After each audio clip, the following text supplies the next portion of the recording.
Assalamualaikum warahmatullahi wabarakatuh.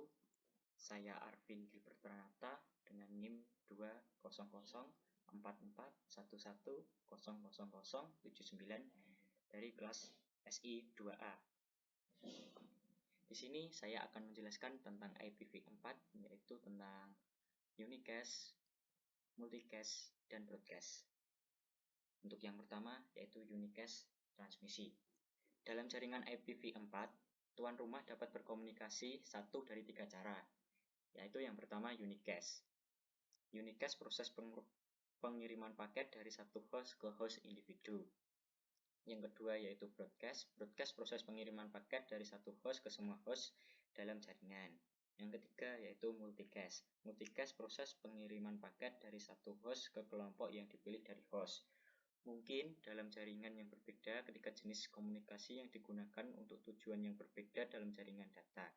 Dalam ketiga kasus, alamat IPv4 berasal tuan rumah ditempatkan di header paket sebagai alamat sumber. Unicast, lalu lintas komunikasi unicast digunakan untuk normal host to host, komunikasi di kedua klien atau server dan jaringan, yaitu peer-to-peer. Paket unicast menggunakan alamat perangkat tujuan sebagai alamat tujuan dan dapat disalurkan melalui sebuah internet network. Memainkan animasi untuk melihat contoh transmisi unicast dalam jaringan IPv4. Alamat unicast diterapkan ke perangkat akhir disebut sebagai alamat host untuk komunikasi unicast.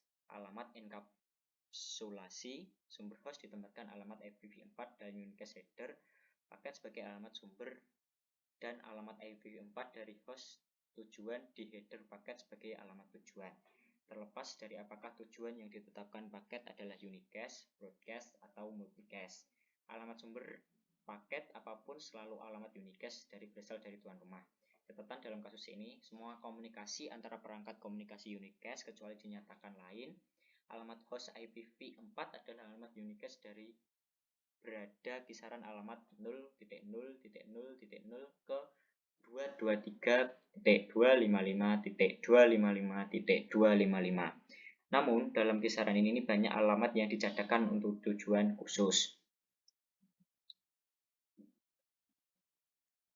Ini adalah gambar unicast yang diambil dari Cisco Packet Tracer, yaitu memilih salah satu untuk disampaikan ke klien.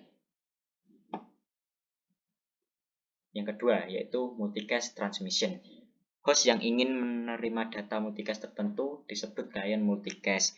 Klien multicast menggunakan layanan yang diperkasai oleh program klien untuk berlangganan ke grup multicast. Setiap grup multicast diwakili oleh satu alamat tujuan multicast IPv4. Ketika host IPv4 berlangganan ke grup multicast, host memproses paket yang dialamatkan ke alamat multicast ini, serta paket yang dialamatkan ke alamat unicast yang dialokasikan secara unik. Seperti yang akan kita lihat, IPv4 telah menyaksikan ke blok alamat khusus dari 224.0.0.0 hingga 239.255.255.255 untuk pengalamatan grup multicast, yaitu gambarnya seperti ini, bisa multi, yaitu ini dan ini. Ini juga diambil dari Cisco Packet Tracer. Kalau yang unicast itu hanya salah satu yang bisa dikirim datanya. Contohnya seperti ini. Kalau multicast itu bisa multi. Yang ketiga yaitu broadcast transmission. Beberapa contoh untuk menggunakan transmisi siaran adalah pemetaan lapisan atas alamat untuk menurunkan alamat lapisan. Meminta alamat tidak seperti unicast, di mana paket dapat dipilih seluruh internet network. Paket-paket broadcast biasanya terbatas pada jaringan lokal. Pembatasan ini tergantung pada konfigurasi router, gateway, dan jenis siaran. Ada dua jenis siaran, siaran dan siaran terbatas. Sebuah siaran diarahkan, yaitu yang pertama, dikirimkan ke semua host pada jaringan tertentu. Jenis siaran berguna untuk mengirimkan broadcast ke semua host pada jaringan non-lokal. Misalnya untuk jumlah luar, yaitu 172.16.4.0/24 jaringan untuk berkomunikasi dengan semua host dalam jaringan itu. Alamat tujuan dari paket akan 172.16.4.255 meskipun router tidak maju diarahkan siaran secara default. Mereka dapat dikonfigurasi untuk melakukannya. Yang kedua yaitu siaran terbatas. Siaran terbatas digunakan untuk berkomunikasi yang terbatas pada host di jaringan lokal. Paket ini selalu menggunakan alamat IPv4 tujuan 255.255.255.255. Router tidak meneruskan siaran terbatas. Untuk alasan ini, jaringan IPv4 juga disebut sebagai domain broadcast. Router membentuk batas untuk domain broadcast. Sebagai contoh, sebuah host dalam jaringan 172.16.0.4.0/24 akan disiarkan ke semua host di jaringan menggunakan paket jaringan dengan alamat tujuan dari 255.255.255, memainkan animasi untuk melihat contoh dari transmisi siaran terbatas. Ketika sebuah paket disiarkan menggunakan sumber daya pada jaringan yang menyebabkan setiap host menerima pada jaringan untuk memproses paket.